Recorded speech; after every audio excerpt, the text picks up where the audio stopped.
Qualify और PET YouTube channel पे आपका स्वागत है। जी, आज मैं एक छोटा सा पोर्शन ले रहा था। कल न्यूट्रिशन और कई सारी बातें हुई थी जो बच्चों के डेवलपमेंट में ज़रूरी हैं। कुछ एक क्वेश्चन है जो आपसे सीधे-सीधे पूछ लिए जाते हैं एग्ज़ाम में। रिपीटेडली आ रहे हैं क्वेश्चन और इसमें से मैंने कुछ एक पोर्शन चुना है, वो आपके लिए हेल्पफुल रहेगा। अपने नोट्स में ऐड कर लीजिए चाहे इन्हें। ये आपका आएगा ही आएगा, इनमें से क्वेश्चन हर साल आते हैं। सीटेट में नहीं है तो यूपीटेट में तो आएगा ही आएगा। बात हो रही है आज विटामिन्स की। विटामिन्स आपके दो पोर्शन में कट गए हैं यहाँ पे। पहला आपका फैट सोल्यूबल, जो फैट में घुल जाते हैं शरीर में, जिसमें आपका ये प्रोटीन के थ्रू आपके ब्रेक डाउन हो जाता है, फिर पूरी बॉडी में मूवमेंट होता है। वो पूरा प्रोसेस क्या होता है वो अलग चीज है। पर आप ऐसे ध्यान रखिए, दो तरीके होते हैं, एक होते हैं आपके फैट सोल्यूबल, एक होते हैं वाटर सोल्यूबल। फैट सोल्यूबल में आपके ये चार आते हैं। इसमें क्या है, आपका vitamin A, D, E and के। इन सब से क्या हो जाता है, इन सब की डेफिशिएंसी से क्या हो जाता है, कहाँ से हमें इनके अच्छे सोर्स मिलते हैं।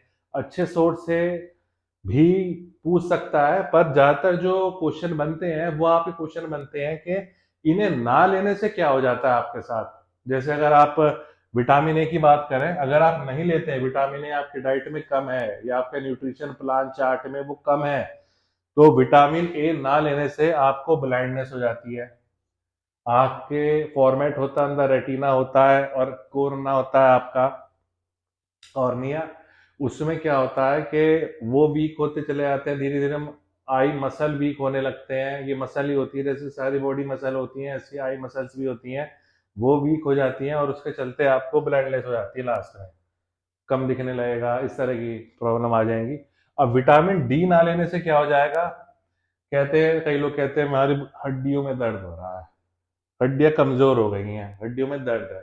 सारा कारण आपका विटामिन डी ना लेने का है। इनसे आपके जो बोन्स है उनमें पेन शुरू हो जाता है और बोन्स वीक भी होना शुरू हो जाती हैं। थर्ड आता है आपका विटामिन ई।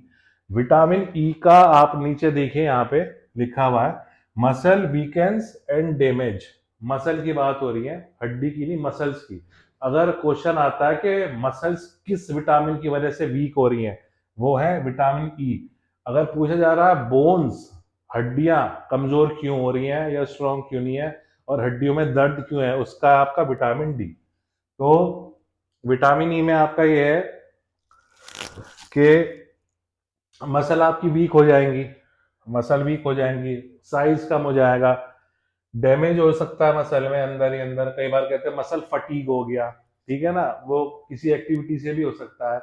आपने मसल ज्यादा यूज कर ली या कहीं एक्सरसाइज ज्यादा कर ली, मुझसे मसल फटीग हो जाता है।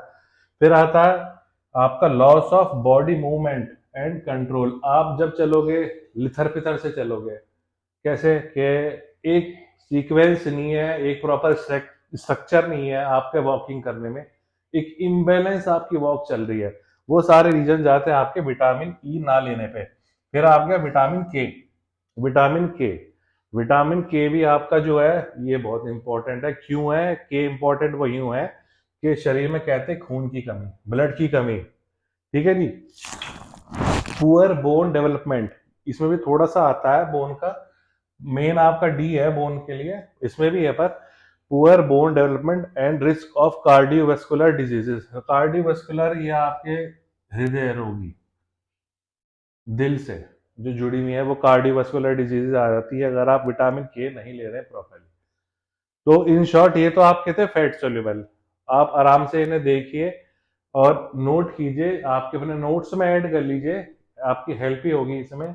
ये कुछ भी पूछ सकता है वो इसमें से कि आपको अंधपना किससे हो जाता है, आप अंधे क्यों हो जाते हैं, लो विजन क्यों हो जाता है आपका, उसके बाद बोन्स में पेन क्यों रहता है, मसल फटीग या मसल वीकनेस क्यों आ जाता है, उसके बाद ब्लड की कमी किस विटामिन को ना लेने से होती है। तो एक ही हो गया। फिर आ गया आपका water soluble. Water soluble vitamin में दो आते हैं आपके, इन दो पे ज्यादातर क्वेश्चन पूछे जाते हैं।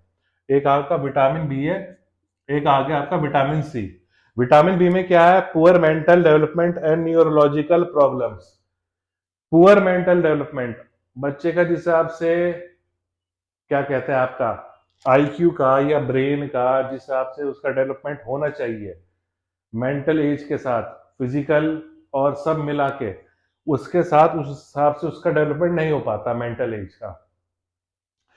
तो इसलिए कहते हैं कि इन बच्चे में थोड़ी आईक्यू कम है या ये समझ नहीं रहा, इससे तो विटामिन बी ही है उसके लिए रिलेटेड, आपके poor mental development and neurological problem के लिए।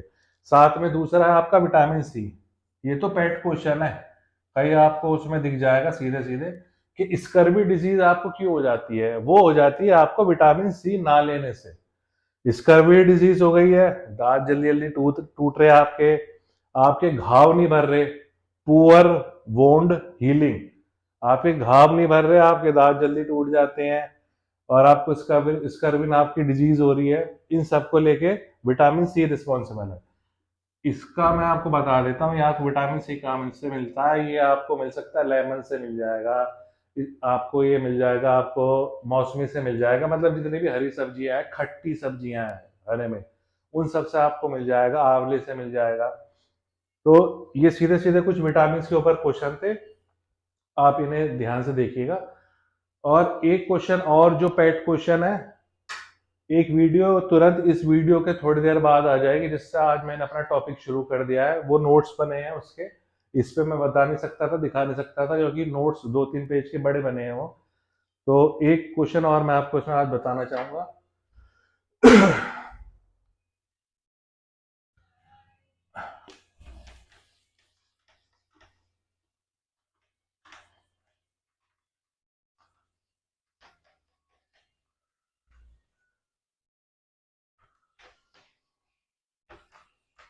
ये क्वेश्चन भी आपका ऐसा है, हर साल पूछा जाता है। कुछ पूछा ना जाए, कुछ आपके उसमें से आए ना आए जो आपने हद करा है, पर ये क्वेश्चन जरूर आता है। ये सीधा सीधा आपसे फॉर्मूला पूछ लेता है। ये आईक्यू लेवल पे फॉर्मूला रहता है इसका। एक सेकेंड।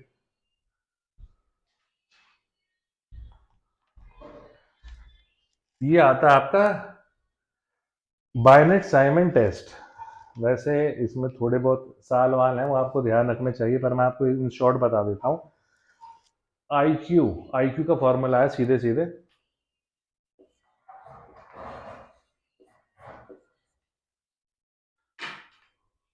ये आपका मेंटल एज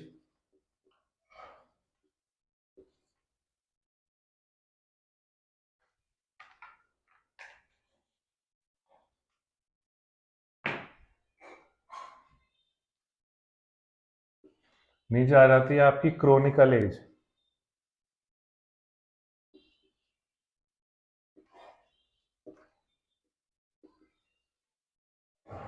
इनटू 100। ये पेट क्वेश्चन है सी टेट का, बिल्कुल पेट क्वेश्चन है। और पूछेगा ही पूछेगा, हमेशा पूछता है कि आईक्यू का फॉर्मूला बता दो क्या है। वो ये है, मेंटल एज इनटू वो अपॉन क्रोनिकल एज इनटू 100। इसे क्या कहते हैं? इसे कहते हैं आपका बायनेट,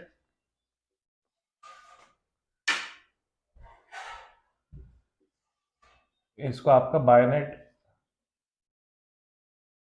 साइमन टेस्ट भी बोलते हैं। और एक चीज और थी कि लुइस टर्मन ने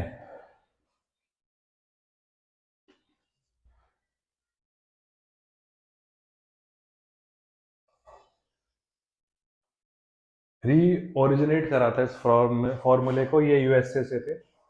और ज्यादातर आपसे पूछ लेगा, या तो आपको दे देगा कि फॉर्मूले की फॉर्मेट में दे दिया, पूछ लिया ये कौन सा फॉर्मूला है क्यू का और किसने दिया है। तो ये बायनेट साइमन टेस्ट है।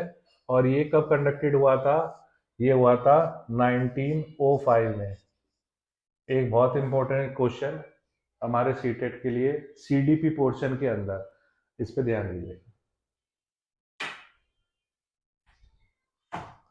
तो ये तो एक छोटी सी वीडियो थी। अभी दूसरी वीडियो 2-3 घंटे में वो भी अपलोड करने की कोशिश करूंगा मैं। आज के लिए धन्यवाद, शुक्रिया।